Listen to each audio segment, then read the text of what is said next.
자, 역시 상가 임대차에서도 중요한 단어는 소액 임차인의 최우선 변제권, 중요하니까 잠깐 쉬었습니다.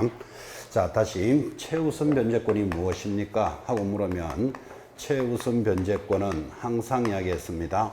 대항력은 기본입니다. 이 대항력을 갖춘 자가 소액 보증금이면 최우선 변제권이 적용되는데, 그때 최우선이라는 말은 누구보다도 먼저 해주니까 다른 담보 물건에 우선한다. 이 다른이라는 걸 찾아냅니다. 그때 후순위에 우선한다 하면 우선 변제권이고, 최우선은 다른 담보 물권자에 우선을 합니다. 볼까요? 자, 동그라미 1번. 상가 건물에 대한 경매 개시 결정 등기 전에 역시 뭐부터 갖춰야 된다? 대항 요건은 기본이라 그랬죠. 대항 요건을 갖춘 자가 옆에 동그라미 소액 임차인 동그라미 놓고 보증금 중 일정액을 누구보다 다른 담보 물권자에 우선하는 권리, 그를 최우선 변제랍니다. 지극히 상식이지만 바로 밑에 2번 이런 경매 신청 등기 전에 대항 요건만 갖추면 되지 확정일자는 요건이 아니다. 거기도 줄 하나 것이고, 자, 지금 내내 이야기 하잖아요. 대항력의 소액 보증금이지 여기에 확정일자를 찍어라 라는 나는 없다. 그죠? 근데 확정일자를 받으면 유리하다. 이런 지문은 이해가 가겠죠? 이해가 가지만 확정일자는 최우선 변제 요소는 아닙니다. 됐고. 자, 그럼 대항 요건은 많이 이야기했고, 소액 보증금에 하는데 소액이 얼마일까요? 밑에 표가 붙었습니다. 자, 제일 밑에 칸에 보시면 2014년 1월 1일 찾았습니까? 밑에다가 현재 하나 적어 놓으시고, 자, 서울 것만 줄을 하나 껐는데 서울특별시는 얼마죠? 6,500만 원 이하일 때 2,200까지 그렇게 돼 있는데, 자, 이거 크게 중요하지 않습니다. 왜 중요하지 않는가 하면 2014년 1월 1일부터니까 지금으로부터 약 7년 전이죠. 그럼 상가의 최우선 변제는 7년 동안 안 바뀐 거예요. 자, 7년 동안 그럼 있었던 내용을 원래 굳이 이걸 물어야 될 이유가 있다 없다? 없어요. 그러니까 이건 그냥 이렇게 있구나만 기억하시면 되고, 자, 비교해서 아까 소액 보증금 했을 때 주택은 서울 것은 기억하라 그랬잖아요. 서울은 주택일 때 얼마? 1억 1천만 원 이하일 때 3,700까지라는 주택 임대차는 암기하셔야 된다 그랬습니다. 근데 지금 보고 계시는 상가 임대차는 얼마다? 6,500만 원 이하일 때 얼마까지? 2,200까지는 참고로 보시라 이 말이에요.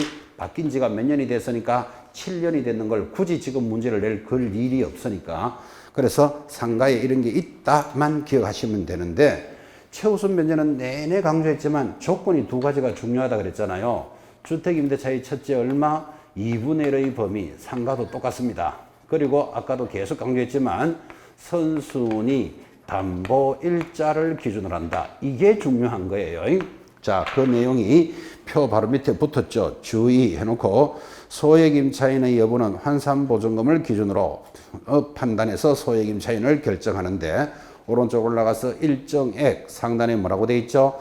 우선 변제를 받을 임차인 및 보증금 중 일정액의 범위와 기준은 얼마를 초과할 수는 없다. 2분의 1을 초과할 수는 없다. 2분의 1의 동그라미. 지금 여기 하고 있죠. 주택이나 상가가 똑같아요. 이전에 상가는 3분의 1이었어요. 근데 다행히 여러분 공부하기 편하게 2분의 1로 통일해 놨습니다. 자, 그래서 상가 임차의 범위를 정의하셨다면, 역시 상가도 내려가면 상가 건물 임대차 위원회라는 게 있고, 임대차 위원회 옆에다가 최우선 변제 결정 이렇게 적어줍니다. 자, 최우선 변제를 결정하는 것을 상가 임대차 위원회라 부르는데, 이야기죠. 지금 서울 상가는 얼마라고요? 6,500일 때 2,200까지 라는 이런 숫자를 결정하는 기관이 어디다? 상가 건물 임대차 위원회입니다. 제목만 기억하시고, 여기 주택도 1억 1천만 원이 할 때 3,700원 주택임대차위원회라고 아까 줄 하나 꺾고 넘어오셨죠. 그래서 가볍게 확인하면 됩니다. 밑에 내용 크게 보실 필요는 없고, 자, 넘어가서 509페이지입니다. 상단 드디어 기간을 보고해 줍니다. 기간을 정하지 아니하거나 1년 미만으로 정한 임대차는 얼마로 본다? 1년으로 본다. 주택은 얼마였죠? 2년. 자, 다만 또 중요하다 그랬죠? 임차인은 1년 미만이 유효함을 주장할 수 있다. 일방적으로 임차인에게 유리한 조문입니다. 자, 그 다음 상가에 있어서는 그래도 중요한 게 갱신요구권입니다. 당연히 별표인데 이제는 이 갱신요구권이 주택에도 도입이 됐기 때문에 약간 상대적으로 좀 조용해졌지, 상가에 있어서는 매년 물었던 게 갱신요구권이고, 갱신요구권 이렇게 설명합니다. 자, 이번에는 이게 주택이 아니고 상가입니다. 임대인, 건물 주인이 갑이고 임차인 을이 이 상가를 얻어서 영업을 합니다. 뭐 호프집을 한다고 칠까요? 자, 서울이라고 치고 보증금 5억에 월세 300만 원이라고 칩시다. 그럼 요거 환산보증금 얼마죠? 보증금 5억에 월세 300이면 월세 곱하기 100 한다 그랬죠? 그럼 3억 합치면 얼마? 8억. 8억이면 서울에서는 9억 미만일 때 보호가 되니까 당연히 보호가 되죠. 자, 그러면 상가가 보증금 5억에 월세 300씩 호프집을 한다면 여러분 보나마나 권리비, 시설비 이런 것도 한 1억쯤 더 갈 수도 있는 거예요. 자, 그런 상태에서 상가는 기준을 얼마로 본다고요? 1년으로 한다 이랬잖아요. 그럼 1년 만에 나가라. 그러면 권리비나 시설비가 손해가 많을 것이다. 이해하시겠죠? 그래서 상가는 갱신요구권이 도입이 되어 있습니다. 동그라미 1번, 임대인은 임차인이 임대차 기간 만료되기 밑줄 긋습니다. 6개월 전부터 1개월 줄 거놓고 아까 주택은 얼마였죠? 2개월이었습니다. 이 차이 나는 거 구분하라고 짚어줍니다. 1개월 전까지 갱신을 요구하면 정당한 사유 없이 거절하지 못한다. 그런데 다음의 경우에는 거절할 수 있다. 거절할 수 있는 사유 모두 몇 개? 8개 딱 준비가 됩니다. 자, 기업 3기의 차임에 달하도록 연체를 하면 3기의 동그라미, 주택은 몇 개였죠? 2기. 계속 차이 나는 거 비교하고 있습니다. 그 다음 니은, 디귿, 리을, 미음, 비읍 똑같습니다. 밑으로 내려오면 임차인이 잘못했을 때는 거절할 수 있는데 거기 오른쪽 빈 여백이 있잖아요. 거기 받아쓰기 하나 해요. 그 칸 옆에다가. 자, 지금 아까 주택의 갱신요구권은 원래 100% 출제합니다. 그렇게 이야기했고 거절 사유가 모두 몇 개? 9개였습니다. 지금 보고 있는 상가는 모두 몇 개? 8개입니다. 그럼 주택에는 없는 게 하나 있잖아요. 지금 그죠? 그래서 옆에 받아쓰기 합니다. 임대인이 받아쓰기 합니다. 임대인이 실거주할 경우 갱신 거절의 사유는 없다. 실거주할 경우 갱신 거절의 사유는 없다. 끝. 맞습니까? 오, 옆에 동그라미 하나 찍어 놓으십시오. 그래서 주택과 상가의 가장 큰 차이점. 주택은 거절 사유 모두 몇 개? 9개. 지금 보고 있는 상가는 몇 개? 8개. 뭐가 하나가 없다고요? 실제 거주할 때 거주할 수 있는 사유는 여기는 없다는 거. 그게 비교표입니다. 받아쓰기도 했고 아까 강조도 해드렸습니다. 자, 그때 박스 밑에 2번. 그러면 갱신을 요구할 수 있다는데 몇 년을 할 수 있느냐라는 문제가 생기죠. 동그라미 2번. 임차인의 갱신 요구권은 최초 임대차를 포함하여 전체 임대차 기간이, 거기 포함에 동그라미 하셔야 돼요.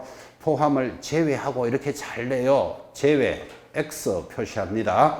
포함하여 전체 임대차가 10년을 초과하지 않는 범위 내에서만 행사할 수 있다. 자, 그러면 원래는 1년인데 1년 만에 나가라 그러면 권리금 시설비가 문제가 되니까 나는 더 있고 싶소 하고 요구를 하는데 몇 년을 더 있고 싶다? 2, 3, 4, 5, 6, 7, 8, 9, 10년의 범위 내에서 갱신을 요구합니다. 이것도 원래는 5년이었습니다. 5년에서 서울 왕족발 사건 때문에 5년이 더 늘어났습니다. 그래서 10년의 범위 내인데 최초 임대차를 포함한다는 걸 잘 보셔야 돼요. 최초 임대차를 제외하고 이렇게 나가면 11년이 돼버린다고 이게. 그래서 그 포함 딱 체크해 놓으셔야 됩니다. 포함하여 10년을 넘지 않는 범위 내에서 더 하고 싶다라고 요구할 권리가 있고 하면 임대인은 거절할 수 없다라고 들어갑니다. 자, 그런데 10년 동안 한 푼도 안 올려주고 내가 있겠다. 그럴 수는 없겠죠. 그래서 좀 이따 보게 되는데 몇 프로를 올릴 수 있다고요?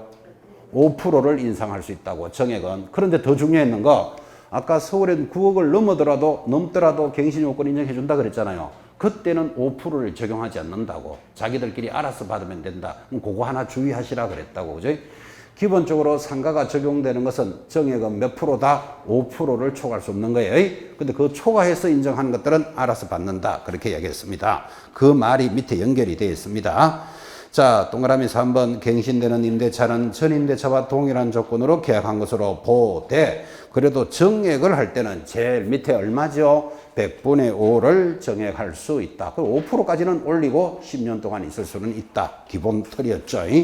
그런데 넘어가서 다시 510페이지 별표 방금 설명했던 거 잘 기억해요. 환산보증금을 초과하는 거 있었잖아요. 9억 이상 이럴 때라도 보호해 줄 때는 자 법 적용 대상 보증금을 초과하는 임대차의 갱신의 경우에는 당사자는 상가 건물에 대한 조세 공과금, 주변 상가 건물의 차임 보증금, 그 밖의 부담이나 경제 사정의 변동 등을 고려하여 줄 것입니다. 차임과 보증금의 정감을 청구할 수 있다. 여기는 5%가 적용된다, 안 된다? 안 된다. 그걸 기억하시라고, 그죠? 5%를 적용하지 않습니다. 내려가면 3번 묵시적 갱신 똑같습니다. 주택임대차와 똑같으니까 읽으시면 되겠고 내려가면 큰 4번 차임의 정감 청구권 방금 했습니다. 동그라미 1번 정액의 청구는 차임 또는 보증금의 얼마를 초과할 수는 없다. 100분의 5%를 초과할 수는 없다. 주택은 몇 프로였죠? 5%. 주택은 20분의 1이라고 했어요. 상가는 100분의 5. 똑같은 말이에요. 법을 만드는 놈들이 똑같이 5%로 규정하면 되는데 하나는 20분의 1, 하나는 100분의 5 이래 하는 거예요. 그 내용은 똑같아요. 근데 상가는 원래 9%에서 5%로 바뀌었기 때문에 이거 중요한 겁니다. 원래 9%인데 100분의 5를 초과할 수는 없다. 바로 밑에 그때 감액은 제한이 있다 없다? 없다. 그죠? 그래서 내려가는 것은 얼마든지 내려가도 요구하지 않겠다. 내려가면 동그라미 2번 보증금의 전부 또는 일부를 월 단위 차임으로 전환할 때는 다음 금액을 초과할 수는 없다. 얼마? 기억 연 1할 2푼 동그라미 놓고 옆에 12% 똑같은 말이에요. 연 1할 2푼 그리고 니은 기준금리의 4.5배를 곱한 비율을 초과할 수는 없다. 이거는 계산 문제는 절대로 안 나옵니다. 수 계산하기가 어렵기 때문에 그래서 숫자만 비교합니다. 아까 이랬잖아요. 보증금을 1억이었는데 보증금은 7천으로 내리고 3천만 원을 월세로 주시오 할 때 주택은 어떻게 받으라고요? 연 10% 기준금리 더하기 2%를 초과할 수는 없다. 이게 주택이었다면 지금 우리가 공부하고 있는 상가는 얼마라고요? 숫자 비교합니다. 연 12% 1할 2푼 그리고 기준금리 곱하기 4.5배를 초과할 수는 없다. 숫자를 비교하시면 됩니다.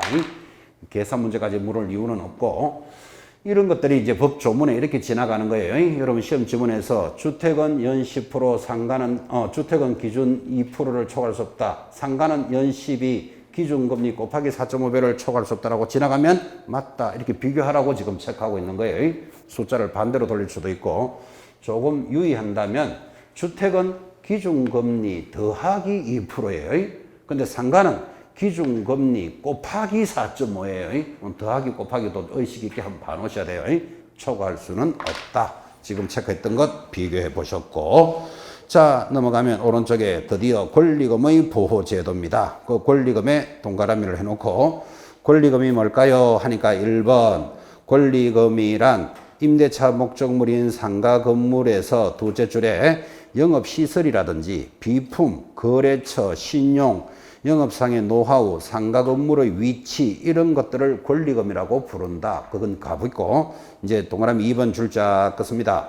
권리금 계약이란 신규 임차인이 되려는 자가 임차인에게 권리금을 지급하는 계약이다. 줄 것이었습니까? 자 이렇게 갑니다. 여기 건물 주인이 누구지요? 갑, 임대인, 세입자, 임차인이 호프집을 한다 그랬죠. 호프집이 잘 되는 모양이죠. 몇 년 하다가 병에게 다시 권리금을 받고 넘깁니다. 그러면 병을 뭐라고 부른다? 신규 임차인 이렇게 부르는 거예요. 자 그러면 임차인과 신규 임차인 사이에 일어나는 것을 뭐라고 부른다? 권리금 계약이란다. 자 그래서 권리금은 임차인과 신규 임차인 사이에 일어나는 거지 임대인하고는 전혀 관계없다는 걸 잘 보셔야 돼요. 자 그래서 권리금을 받고 넘기는 계약이 권리금 계약인데 여기 각 건물 주인이 딱 보니까 이 사람 호프집이 잘 되거든요. 서울에서 제일 잘 되는 거예요. 얼마나 호포집이 잘 되는지 오전 10시부터 줄 서가지고 호포집 앞에 줄 서 있습니다. 자, 그러면 이렇게 잘 되는 걸 임대인이 야, 내가 해야 되겠다. 그죠?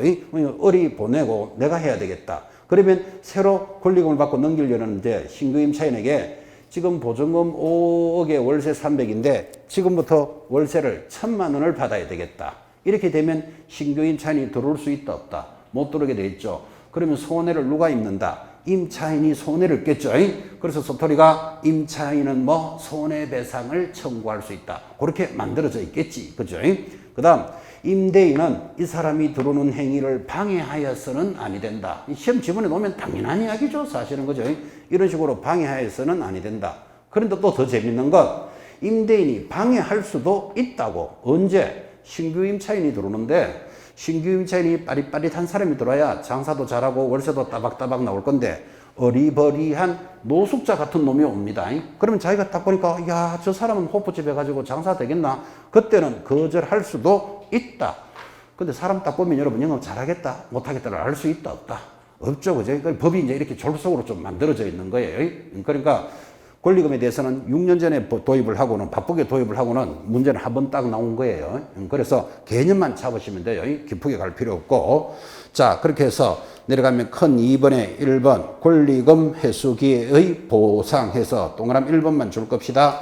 임대인은 건물주인은 임대차 기간이 끝나기 6개월 전부터 6개월에 줄 딱 꺼놓고 별표입니다. 이걸 1년 전부터 하면 틀려요. 6개월 전부터 종료 시까지 다음에 해당하는 행위로 권리금 계약에 따라 임차인이 주선한 신규 임차인이 되려는 자부터 권리금을 지급받는 것을 방해하여서는 아니 된다. 이해하시겠죠? 그죠? 그럼 어떻게 하면 방해하는 건데 박스 1, 2, 3, 4 이게 방해하는 행위예요. 4번만 볼까요?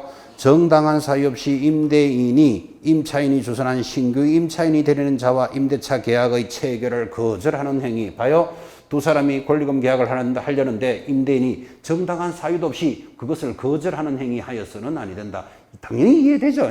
그래서 이런 행위를 하여서는 아니 된다. 자, 그때 만약에 손해가 발생했다면 제일 밑에 동그라미 3번 임대인에게 손해배상을 청구할 권리는 임대차가 종료된 날로부터 얼마 이내 행사하지 않으면 3년 내로 행사하지 않으면 소멸시효로 소멸합니다. 자, 그러면 임차인이 봐요. 여기 임차인이 신규 임차인이 들어오는 걸 방해해서 손해가 발생됐다면 얼마 이내로 청구해야 된다? 3년 이내로 청구해야 된다. 이 말이에요. 그래서 여러분 상가임대차 보호법은요. 숫자가 전부 3으로 돌아. 그러니까 아예 기억할 때 상가임대차 보호법 이렇게 기억하시기 바랍니다. 손해배상의 시효 몇 년? 3년. 아까 했잖아요. 3기의 차임이 연체되면 해지. 3기가 연체되면 뭐 갱신 거절할 수 있다. 전부 3으로 돌아요. 그러니까 아예 기억할 때 삼가 임대차 보호법 자꾸 이렇게 기억하시기 바랍니다. 자, 넘어가면 권리금의 보호 제한. 자, 또 이때 뭐 갱신요구의 거절 사고가 있으면 제한할 수 있다. 참고로 읽으시면 됩니다. 근데 밑에 내려놓은 3번 권리금이 적용 안 되는 것 이런 것들은 상식적으로 짚으셔야 됩니다. 자, 밑에 3번 권리금의 적용 제외되는 거 있습니다. 박스 1번 임대차 목적물인 상가 건물이 유통산업발전법에 따른 대규모 점포. 자, 대규모 점포 위에다가 홈플러스 이렇게 적으면 편하겠죠. 이런 것들은 권리금이 적용되지 않습니다. 홈플러스, 이마트 이런 거. 옆에 준대규모 점포, 이를 SSM 점포라 합니다. 여러분 롯데백화점은 대규모 점포입니다. 근데 롯데마트도 있는 건 아시죠? 롯데마트 이런 것들을 우리는 SSM 점포는 권리금이 적용되지 않습니다. 그런데 바로 밑에 전통시장 상가에 관한 법률에 따라 전통시장은 적용해 준다는 게 중요한 거예요. 원래 전통시장은 보호 안 됐어요. 근데 이번엔 보호된다. 딱 기억합니다. 전통시장은 보호한다. 바로 밑에 동그라미 2번 상가 건물이 국유재산법에 따른 국유재산 동그라미 바로 밑에 공유재산인 경우에도 적용하지 않는데 여러분 국가가 관리하는 상가가 있을까요? 많습니다. 여러분 나가시면 지하철에 있는 지하상가 전부 서울도시철도공사 이런 거 하고 계약합니다. 그런 게 국유 공유입니다. 대로변에 복권도 팔고 토큰 파는 박스 아시죠? 이런 상가 서울시하고 거래합니다. 이런 것들이 국유 공유 점포는 지금 공부하고 있는 권리금이 적용되지 않는다. 국가가 관리하는 상가도 많죠. 자, 내려가서 4번 표준권리금의 계약서 작성해서 1번 국토장관의 줄 하나 꺼놓고 표준권리금 계약서를 작성할 수 있다 정도만 체크합니다. 넘어가서 오른쪽에 9번 상가 건물 임대차 표준계약서 줄 하나 딱 끄시고 누가 정리한다? 법무부 장관이 사용을 권장하는데, 여러분 우리 중개사법 또는 여러분이 다른 과목에서 중개사 과정의 장관은 거의 다 국토교통부 장관입니다. 희한하게 법무부 장관이 하나 딱 올라옵니다. 이거 독특하니까 하나 기억해 놓으셔야 돼요. 자, 상가 건물 임대차 표준계약서는 누가 정한다? 법무부 장관이 정한다고. 별나니까 그거 하나를 기억하시고, 제일 밑에 10번 뭐 너무너무 자주 나옵니다. 근데 너무나 자주 나오지만 너무나 맞출 수 있는 거, 임차인의 차임 연체액이 얼마? 3개의 차임에 달하는 때 임대인은 계약을 해지할 수 있다. 되겠습니까? 3가 임대차 보호법 이렇게 기억하라 그랬습니다. 3기. 자, 넘어가서 가볍게 514페이지 역시 제목만 줄 것입니다. 상가 건물에도 임대차 분쟁조정위원회가 도입이 되었다까지만 아시면 됩니다. 원래 주택임대차는 아까 수도꼭지 고치는 거 들으셨죠? 주택임대차의 분쟁조정위가 먼저 만들어지고 상가가 작년에 들어왔어요. 그럼 여러분은 상가 임대차 분쟁조정위원회도 있구나만 기억하시면 된다고요. 내용은 똑같습니다. 그래서 상가 임대차까지 정리가 됐습니다. 자, 상가까지 정리하시고 이어지는 단원이 이제 경매 파트로 접어듭니다. 교재 520페이지 경매 실무입니다. 여러분이 관심도 많으시고 또 반드시 시험 문제도 하나가 출제가 됩니다. 그리고 앞으로 여러분 경매도 관심을 많이 가질 건데, 경매는 반드시 출제되지만 공매는 출제하지 않습니다. 그래서 항상 우리 법조문에서는 경공매 업무를 할 수 있다라고 붙어 있지만 공매는 출제가 되지 않고 경매를 열심히 공부하셔야 됩니다. 교재 한 장 넘기시면 522페이지 경매의 종류가 나타났습니다. 자, 경매의 종류도 수업은 많이 했는데 크게 두 가지가 있습니다. 자, 1. 강제경매 동그라미, 내려가면 2번 임의경매가 있다 동그라미. 경매의 종류 두 가지. 자, 그러면 강제경매가 무엇입니까 하니까 위로 올라가면 동그라미 1번 저당권 등 담보물권 없이 차용증이나 어음 등의 금전채권을 가진 채권자가 대여금 반환 청구 소송을 거쳐 지금 줄 것입니다. 성소한 판결문, 그거 줄 갖고 놓고 판결문에 따라서 경매를 합니다. 그래서 판결문을 가지고 하는 경매를 뭐라고 부른다? 강제경매인데, 이 판결문을 뭐라고 부른다? 바로 밑에 집행권원이라 한다 그랬잖아, 그죠? 집행권원의 밑줄. 말이 좀 어렵죠? 자, 그러면 이렇게 기억합니다. 강제경매 하면 집행권원으로 경매를 하는데, 집행권원이 뭘까요 하면 판결문이다, 그렇게 기억한다고요. 그때 집행권원은 어떤 게 있습니까? 바로 밑에 동그라미 2번 이러한 집행권원에는, 자, 줄은 끝에 암기할 필요는 없습니다. 줄을 껐습니다. 확정된 이행 판결, 확정된 지급 명령, 화해조서, 공정된 금전채권 문서 등까지만 줄 꺼놓고, 여러분 줄을 딱 꺾어 보니까 이거 개인이 만드는 겁니까? 법원에서 나오는 겁니까? 이 법원에서 나오는 거, 이게 판결문 등이고 이를 집행권원이랍니다. 이걸 가지고 하는 경매 강제경매. 자, 그렇다면 내려가면 2번 임의경매. 임의경매는 동그라미 1번에 줄 것입니다. 저당권, 건저당, 유치권, 전세권, 담보 거하 등기 등 담보 물건이 가지고 있는 권리를 법원에 신청합니다. 그러면 줄을 딱 끄셨으면 자, 이렇게 가겠죠. 여러분이 국민은행에 아파트를 담보대출 받았다 들어봤습니까? 아파트를 담보하고 1억을 빌렸다. 이를 담보대출인데 저당권을 설정하고 돈을 빌렸는데 국민은행에 돈을 안 갚으면 국민은행이 어떻게 할까요? 경매 처분하겠죠. 그 경매 처분을 무슨 경매를 한다? 임의경매를 한다. 지금 그 말하잖아, 그죠? 그래서 저당권, 건저당권 등 등기되어 있는 권리를 실행하는 것 임의경매. 위로 올라가서 판결문을 가지고 하는 경매를 뭐라 부른다? 강제경매. 그래 정리를 두 개를 한 거예요. 자, 그럼 이제 이게 이해가 됐다면 물어봅니다. 오늘 여러분이 밖에 나가니까 나는 경매로 땅을 하나 사고 싶다라고 경매라는 말을 합니다. 또는 우리 집이 경매 넘어갔다라고 경매라는 말을 할 때 이 경매는 강제경매가 많을까요? 임의경매가 많을까요? 99%가 임의경매입니다. 99%. 그래서 밖에 나가서 나 경매 받고 싶다, 경매 넘어갔다, 경매라는 말은 90%가 전부 임의경매입니다. 저당권을 실행합니다. 근데 이런 말 들었나요? 오늘도 공부했지만 내가 아파트 전세 살고 있는데 보증금 1억에 살고 있는데 보증금을 주인이 안 내줍니다. 자, 보증금을 받으려면 어떻게 해야 되죠? 아까 임차권 등기한다 소리 하면 안 된다 그랬죠. 임차권 등기는 이사를 나가더라도 대항력을 유지해 주는 거고 보증금을 받아야 되겠다. 어떻게 한다? 경매해야 돼. 경매. 그때 경매는 강제경매다, 임의경매다. 강제경매입니다. 왜? 여러분 아파트 전세 살 때 전세권 설정 등기가 안 돼 있는 경우가 많죠. 왜? 확정일자만 찍으면 후순위 우선하니까 등기가 안 돼 있으면 뭐 해야 된다? 소송 내야 돼. 소송. 소송하면 뭐가 나오죠? 판결문이 나오잖아요. 그 판결문을 뭐라고 불렀다? 집행권은 이렇게 부르는 거예요. 아, 이렇게 기억하면 되겠다. 그죠? 등기가 돼 있지 않는 것을 할 때는 강제경매, 등기가 되어 있으면 임의경매, 이렇게 기억하시면 되겠지. 그래서 등기라는 게 밑에 줄 것던 것들이 저당, 건저당, 유치권 이렇게 쫙 넘어가는 거예요. 이를 우리는 경매의 종류라고 합니다. 자, 그리고는 이제 오른쪽에 올라가니까 경매 절차 들어옵니다. 자, 경매 절차를 하기 전에 뭐부터 해야 되는가 하면 여러분들은 그죠? 권리를 분석하고 경매를 받으러 가야 됩니다. 그래서 순서를 달리해서 531페이지부터 하고 앞으로 넘어올 겁니다. 531페이지 상단의 제목이 뭐지요? 권리 분석. 자, 경매에 있어서는 그래도 권리 분석이 제일 중요합니다.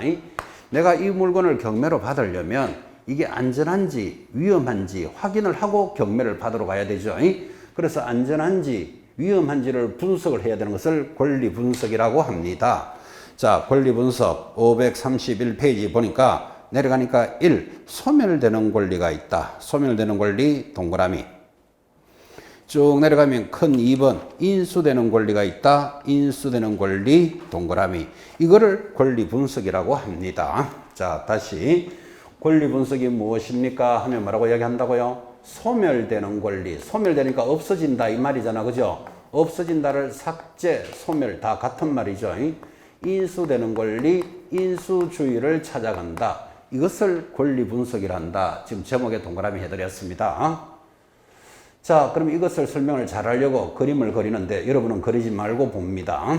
자, 이게 경매 나왔습니다. 뭐 토지인지 아파트인지 여러분이 이 물건을 1억에 낙찰을 받으려고 합니다. 내가 1억에 낙찰을 받으려고 보니까 여기에 권리들이 쫙 붙어 있는데 이 권리들은 제 마음대로 적으니까 적지 마세요. 자, 1번 국민은행에 저당권이 5천만 원이 설정되어 있습니다. 2번 마을금고에도 저당권이 5천만 원 설정되어 있습니다. 3번 뭐 유치권 이런 권리도 들어와 있습니다. 금액은 다 붙어 있습니다. 돈은. 네 번째 임차권 등기도 되어 있습니다.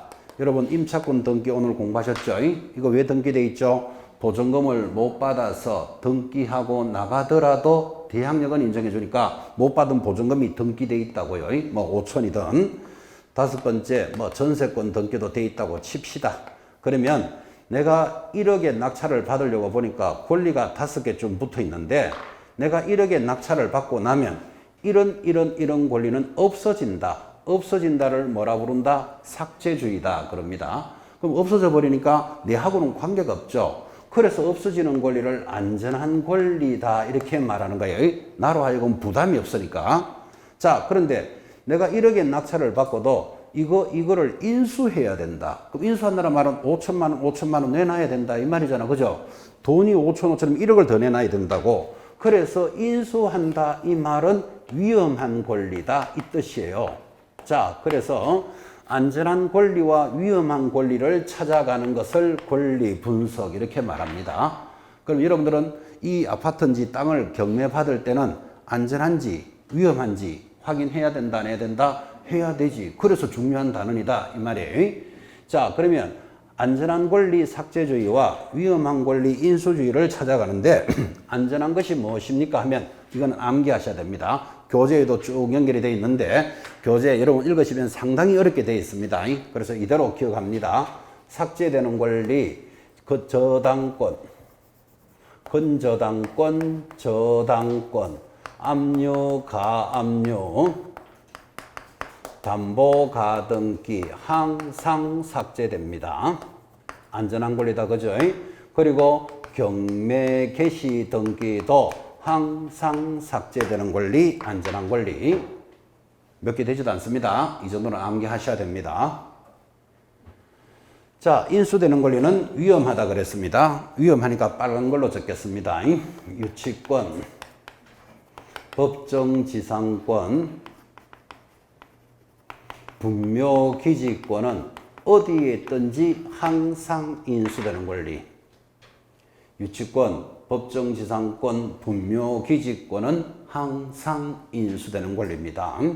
자, 그러면 여러분들은 다음 경매 물건 중에서 안전한 것을 찾으시오. 안전한 것을 찾으시오 하면 뭐를 찾아야 된다? 삭제되는 권리를 찾아야 됩니다. 다음 권리 중 위험한 것을 찾으시오. 이 말은 뭐? 인수주의를 찾아야 한다. 자, 이렇게 기억을 하시면서 아직 암기가 다 안 돼 있겠지만 이 물건을 권리 분석을 합시다. 자, 내가 1억의 낙찰을 받으려는데 여기 권리가 5개가 붙어 있습니다. 안전한지 위험한지를 확인해 봅니다. 1번 국민은행 저당권 5천만 원 삭제 인수. 저당권 무조건 삭제, 안전한 권리입니다. 2번 마을금고의 저당권이 5천만 원 삭제 인수. 저당권은 무조건 삭제, 안전한 권리입니다. 자, 이때 삭제라는 말은 지우개로 그냥 확 지운다 이런 뜻이 아니고 여기는 1억에서 배당을 해주면서 5천만 원 내주면서 삭제시키고 5천만 원 내주면서 삭제됩니다. 그 배당받고 삭제된다 이렇게 이야기한다고요. 그런데 돈은 1억인데 5천만 원 다 내주면 이제 돈은 없죠. 그럼 나머지는 그냥 삭제되는 거예요. 자, 이렇게 되니까 경매에 있어서는 권리가 빠를수록 유리하다 이런 말이 나오겠죠. 그죠? 저 밑에 있으면 삭제될 때 한 푼도 못 받고 삭제되는 수도 생기겠죠. 그래서 빠를수록 유리하다 이런 것도 한번 느끼고 3번 유치권 삭제 인수. 유치권 무조건 인수 위험한 권리다 그런 뜻이에요. 임차권 삭제 인수. 여기 임차권이 지금 없죠. 없으니까 좀 놔두고 전세권 여기 없죠. 좀 놔두고 자, 그러니까 이렇게 되죠. 지금 삭제와 인수를 암기를 하고 권리 분석을 해보니까 다 정리가 되면 다행인데 이렇게 남는 것들이 반드시 생깁니다. 반드시. 자, 그럼 이런 것들을 어떻게 정리하느냐. 이제 이게 포인트입니다. 그래서 여러분들은 이 한마디에 다 정리가 됩니다. 선순위 담보 물건보다 앞서면 인수. 이 한마디에 다 정리가 되는데 자, 선순위 담보 물건보다 앞서면 인수. 이 말을 10번만 읽으면 뒷서면 삭제. 이 말이 저절로 올라옵니다. 선순위 담보 물건보다 앞서면 인수. 그 말은 뒷서면 삭제. 그런 뜻인데 여러분 제가 여러분에게 권리 분석을 수업하려면 저도 공부하겠죠. 저는 공부만 들은 게 아니고 다른 사람은 강의도 많이 들었습니다. 근데 제가 경매를 좀 알아듣는다는 입장에서 들어도 저렇게 권리 분석을 해서 이해하겠나 이런 생각을 너무너무 많이 했어요. 그래서 우리나라에서 제일 권리 분석 잘하는 표입니다. 이게 지금 자랑하고 있는 겁니다. 자기 자랑하고 있는 거. 그죠? 자랑인지도 잘 모르시죠? 그래서 우리나라에서 가장 권리 분석 잘하고 있는 거니까 이 정도는 익히셔야 됩니다. 이 뜻이에요. 이걸 여러분들이 언제 확인할 수 있는가 하면 이제 모의고사 등을 치면서 또 우리가 다음 문제풀이 과정에서 권리 분석에 대해서는 100% 시험에 나옵니다. 그때 이렇게 설명해 놓고 그 문제를 풀어보겠죠. 그럼 여러분이 이제 해결이 되는지 안 되는지를 스스로 느낄 겁니다. 이 정도만 체크하셔도 경매 현장에서도 거의 해결됩니다. 그래서 우리나라에서 가장 권리 분석 잘하는 표다 이렇게 이야기합니다. 숙지하라는 뜻이죠. 자랑이 중요한 게 아니고. 자, 선순위 담보물건보다 앞서면 인수, 뒤서면 삭제인데 선순위 담보물건이 무슨 뜻이죠? 앞에 있는 담보물건. 자, 저기 1번부터 6번까지 권리 중에서 선순위 담보물건이 몇 번이죠? 1번 국민은행 저당권이 선순위 담보물건 맞죠? 지금 뭐라고 했는가 하면 이거보다 앞에 있으면 인수, 뒤에 있으면 삭제. 지금 이 말을 한 거예요. 다 정리됐죠? 자, 4번 임차권 앞에 있다, 뒤에 있다. 뒤에 있잖아. 무조건 삭제. 5번 전세권 무조건 삭제. 제가 안 적어서 그렇지 뭐가 있더라도 전부 다 삭제예요. 선순위 담보물건보다 앞에 있으면 인수, 뒤에 있으면 삭제. 지금 여기는 선순위 담보 앞에 있는 게 없잖아요, 지금. 그러니까 여기는 인수되는 게 없다는 뜻이에요. 이 한마디에 쫙 다 날아가는데 이 선순위 담보 물건을 용어로는 말소 기준 권리다 이렇게도 말해요. 같은 말이에요. 그러면 시험에서 이렇게 물을 수도 있겠지. 말소 기준 권리보다 앞에 있으면 인수, 뒤에 있으면 삭제. 이게 같은 말이에요. 그리고는 문제를 물을 때도 이렇게 물을 수 있습니다. 다음 5가지 권리 중에서 왜 5가지죠? 우리는 오지선다형을 풀잖아 지금 그죠? 5가지 권리 중에서 말소 기준 권리를 찾으시오. 이렇게도 나올 수 있어. 왜 그러면 말소 기준 권리를 찾아낸다는 말은 권리 분석을 한다고 보기 때문에. 자, 그러면 그런 문제가 나오면 말소 기준 권리를 찾으세요 하면 여러분 뭐 찾으면 된다? 선순위 담보 물건. 여기서는 1번 저당권이 말소 기준 권리예요. 이놈보다 앞에 있으면 인수, 뒤에 있으면 삭제예요. 자, 그래서 같은 말인데 여기서 이제 중요한 걸 하나 배우죠. 지금 여기 1번 국민은행 저당권이 말소 기준 권리라 그랬잖아요. 그럼 이 저당권이라는 것은 삭제되는 권리잖아, 지금. 그죠? 그러니까 말소 기준 권리가 무엇입니까 하면 삭제되는 놈들이 제일 앞에 있는 거예요. 자, 지금 여기 저당권 삭제되는 권리 맞죠? 이게 제일 앞에 있으면 말소 기준 권리가 된다고. 그럼 예를 들어서 국민은행 여기 담보 가등기가 5천이 돼 있다. 담보 가등기도 삭제되는 권리잖아. 그죠? 삭제되는 놈이 제일 앞에 있으면 그게 말소 기준 권리예요. 자, 그러면 이거는 암기해야 된다 그랬는데 삭제주의를 여러분 암기를 딱 해놓으면 두 군데서 쓸 수 있죠. 자, 내가 삭제주의를 암기했는데 시험에서 삭제주의를 찾으시오. 그럼 암기했는 거 딱 찾아내면 되잖아. 근데 말소 기준 권리를 찾으세요 하면 삭제되는 놈들 중에 제일 앞에 있는 거라고. 되겠죠? 그러면 요거를 암기해 놓으면 두 군데서 해결이 되는 거라고요. 말소 기준 권리. 여기는 경매 개시 등기도 제일 앞에 있으면 말소 기준 권리가 되는 거예요. 여기 삭제되는 권리잖아, 지금. 그죠? 그래서 삭제되는 권리, 인수되는 권리는 암기해 놓으셔야 됩니다. 가장 기본입니다, 이 정도가. 권리는 살아서 움직이기 때문에 굉장히 어렵습니다. 그리고 책에도 적혀 있지만 여러분 읽으시면 잘 해석 잘 안 됩니다, 이게. 뭐 요약집 이런 데도 많이 나올 건데 최소한 요 정도는 암기하셔야 됩니다. 자, 선순위 담보 물건, 즉 말소 기준 권리보다 앞에 있으면 인수, 뒤에 있으면 삭제. 이제 마지막 한 줄 남았습니다. 최선순위 전세권이라는 놈이 있습니다. 자, 이 말은 제일 앞에 있는 전세권 그 말이잖아, 그죠? 이 놈은 독특하게도 배당을 요구하면 배당받고 삭제가 되는데 배당 요구를 요거는 안 하면 인수됩니다. 여기서 여러분 인수되는 권리는 위험하다 그랬잖아요. 인수되는 게 뒤에 숨어 있는 거 요거 잘 보셔야 됩니다. 여기 있는 인수되는 권리는 여러분 당연히 암기 다 합니다, 시험 때까지. 근데 여기 숨어 있는 놈을 놓치는 수가 많아요. 인수되는 놈은 위험하다 그랬잖아, 지금. 그죠? 체크하셔야 됩니다. 자, 그러면서 이 단어를 얼마나 시험에 많이 냈겠습니까? 최선순위 전세권은 항상 인수되는 권리이다. OX. X. 배당 요구하면 배당받고 삭제되는데 배당 요구를 안 하면 인수되는 거예요. 굉장히 시험에 잘 올라왔죠. 자, 그러면 최선순위 전세권이라는 놈은 자기가 삭제와 인수를 결정할 수 있으니까 제일 앞에 있는 전세권자는 꽃놀이패를 가지고 있다. 이런 말을 합니다. 꽃놀이패가 뭘까요?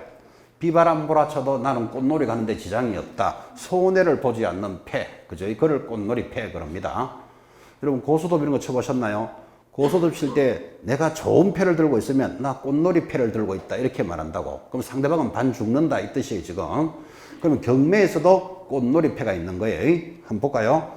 지금 여기 1번부터 5번까지는 최선순위 전세권이 없잖아요. 그걸 우리가 하나 만들어주면 되잖아요. 1번 전세권 이래서 5천만 원 있다고 치고 이렇게 적는 것을 분필로 적는 점에 좋은 점이다 그래요. 지금 필기해놓은 사람 가슴 먹먹해졌을 거예요, 지금. 5번, 6번. 자, 다시 이제 최선의 전세권 하나 넣었습니다. 1번부터 권리가 6번까지 있는데 지금까지 배운 솜씨대로 말소 기준 권리는 몇 번 무슨 권리입니까? 말소 기준 권리가 뭐라 그랬죠? 삭제되는 놈이 제일 앞에 있는 것. 그죠? 몇 번? 2번 저당권이 말소 기준 권리잖아요. 이놈보다 앞에 있으면 인수. 그러니까 최선순위 전세권은 기본적으로 인수되는 권리예요. 그러니까 말 안 하고 입 다물고 가만히 있으면 어차피 자기 성질은 인수하는 건데 이자가 배당을 해 주시오 하면 배당 받고 먼저 나가버린다고.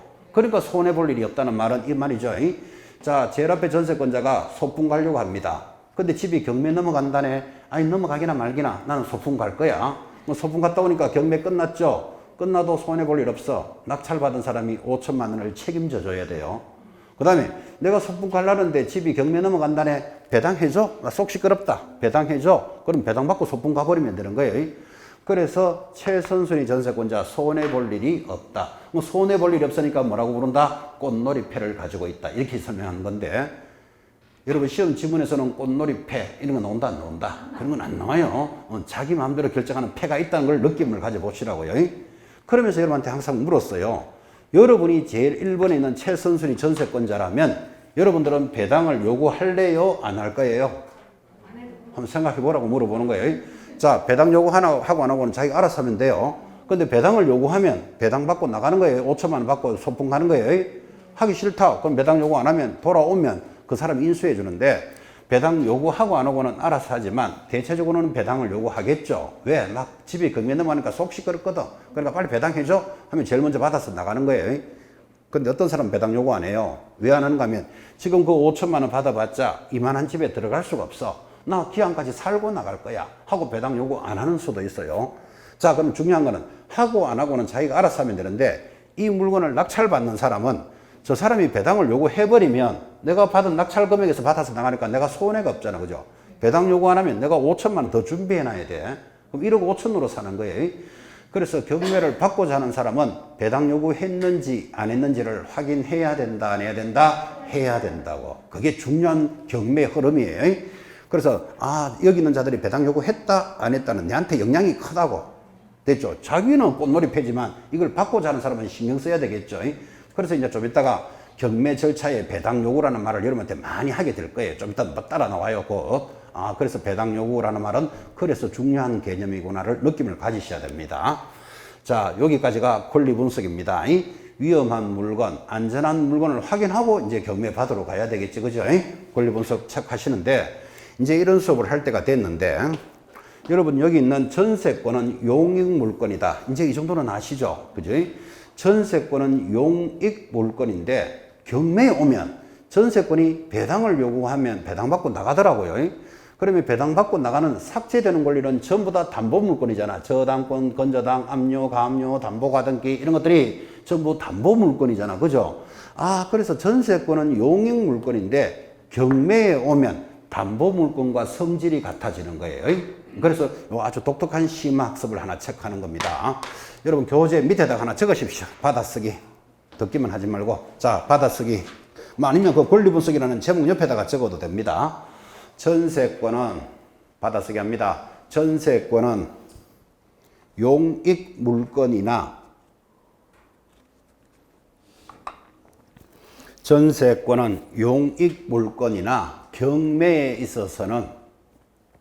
경매에 있어서는 담보물건의 성질이 있다. 담보물건의 성질이 있다. 끝은 안 적어도 돼요. 그리고는 옆에 동그라미 O 이렇게 딱 찍어 놓으셔야 돼. 맞는 말이다. 그죠? 전세권은 용익 물건인데 이 경매에 들어오면 배당받고 삭제가 되니까 담보물건과 성질이 같아지더라고. 그죠? 담보물건의 성질도 있다. 기억하시고.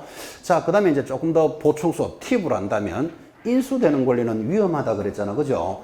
그러면 유치권, 법정지상권, 분묘기지권인데 여기서 시험에 제일 잘 나오는 게 이제 유치권이 대체적으로 시험에 잘 들어오는데, 지금 여기 4번에 유치권이 위험하다 그랬잖아요. 그럼 여러분들은 위험하다 이 말은 위험하니까 이 물건을 받지 마라라는 뜻은 아니에요. 권리를 분석할 수 있는 거예요. 그럼 이거를 설명하려고, 예를 들어서 이게 이제 아파트라고 칩시다. 시세가 3억짜리예요. 시세 3억짜리를 여러분들은 1억에 낙찰 받았다. 잘 받았다? 못 받았다? 계산이 안 됩니까?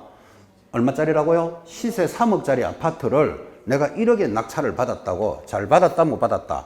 아주 잘 받았지. 그죠? 1억에 받았으면. 그런데 권리를 잘못 분석해가지고 나중에 유치권이 5억이 붙어 있다. 자, 유치권이 5억 붙어 있다. 가슴 먹먹해졌죠? 유치권은 뭐라고요? 인수되는 권리. 내가 1억에 받을 때는 좋았는데 유치권 5억을 인수해버리면 이걸 얼마에 사야 된다? 6억에 사는 거예요. 6억에. 그죠? 그러면 개인적으로 사고 팔면 3억짜리를 경매로 6억에 받았다면 지나가는 사람들이 뭐라고 이야기할까요? 뭐 바보다 이래가 될 문제가 아니고 조졌다 이래 되는 거예요. 지금. 그죠? 사고 팔 때 개인적으로 3억짜리를 경매로 6억에 샀다면 날샜죠. 그죠? 그러면 여러분이라도 1억에 낙찰을 받을 때 보증금 1,000만 원을 내는데 보증금 1,000만 원을 포기하는 게 나을까요? 5억을 인수하는 게 나을까요? 차라리 보증금 1,000만 원 손해보는 게 낫겠죠. 그래서 낙찰을 받고도 대금을 안 내는 사람이 나오는 거예요. 1,000만 원 차라리 손해보는 게 낫다. 그죠? 내가 권리를 분석 잘못했기 때문에 이래 되는 거예요. 자, 근데 이럴 수도 있겠죠. 내가 시세 3억짜리를 1억에 받았어. 잘 받았잖아요. 근데 나중에 유치권을 알아냈어. 나타났는데 유치권이 500만 원이 붙어 있어요. 자, 그럼 이러면 어떻게 하면 되죠? 유치권 인수하면 되잖아, 내가. 그죠? 그럼 얼마에 사는 거죠? 1억 500에 사는 거잖아. 그러면 사도 관계 없겠죠? 자, 그러면 위험한 권리가 있다고 받지 마라 소리를 했는 게 아니잖아. 그죠? 권리를 분석할 수 있는 거예요. 1억 500이면 인수해도 되잖아, 이거를. 그죠? 그래서 밖에 나가면 여러분 밖에 경매 정보지 같은데 20억짜리 상가가 지금 5억까지 내려왔습니다. 이런 게 뉴스가 나오면 경매 초보자들은 야 20억짜리가 5억이 됐대. 와 좋겠네 하면 완전 초보. 그죠? 선수들은 이거 문제가 있는 물건이구나. 그죠? 문제가 있으니까 이게 지금 5억까지 내려왔잖아. 이게 그죠? 그래서 한마디 딱 들어보면 경매 초보인지 선수인지를 바로 안다고요. 그러면 여러분들이 지금 경매 초보라고 생각하시면 20억짜리 상가가 5억에 왔습니다. 그럼 그런 물건은 쳐다보면 안 돼요. 여러분들은 이길 능력이 없기 때문에. 근데 경매 선수들은 그런 물건만 찾아다니는 거예요.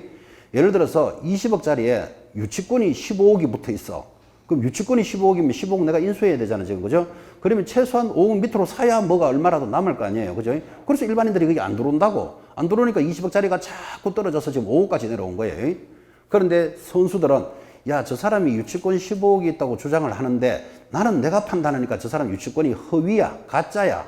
그러면 그걸 안다면 자기가 5억에 싸게 들어가면 20억짜리를 5억에 받을 수도 있겠죠. 그 대신 유치권을 이길 수 있다는 전제하에. 그죠? 근데 초보자들은 절대로 들어가면 안 돼요. 경매 물건은 많고도 많은데 20억짜리가 5억 내렸다고 야, 좋네가 아니라니까. 그죠? 근데 선수들은 그런 것만 따라다닙니다. 위험 부담이 높은 곳에 수익도 높은 거예요, 사실은. 위험 부담이 없으면 수익도 별로 없는 거예요. 그 위험 부담이 없는 게 어떤 거다? 아파트예요. 그래서 경매 초보자들은 제일 먼저 아파트부터 해보는 거예요. 왜 그러면 아파트는 법정지상권, 분묘기지권 이런 게 안 붙어요. 이거는 토지에만 붙는 거니까. 근데 가끔은 유치권도 있을 수 있는데 일반적인 아파트는 유치권도 크게 없어요. 그러니까 위험한 권리가 잘 없으니까 경매 초보자들은 아파트, 주택 이런 거부터 서서히 시작해 보는 거예요. 그런 느낌도 한번 가져보는 시간입니다. 그래서 위험한 권리라고 하고 받지 마라 했는 건 아니잖아. 지금 계산을 할 수 있다. 이게 권리를 분석한다. 이런 뜻입니다. 자, 이제 권리 분석 잘 했습니까? 그러면 이제 드디어 경매 받으러 갑니다. 523페이지를 펴놓고 이제 물건에 대해서 분석을 했으니까 경매 받으러 가는 절차가 지금부터 출발을 합니다. 10분 쉬었다가 절차 갑시다.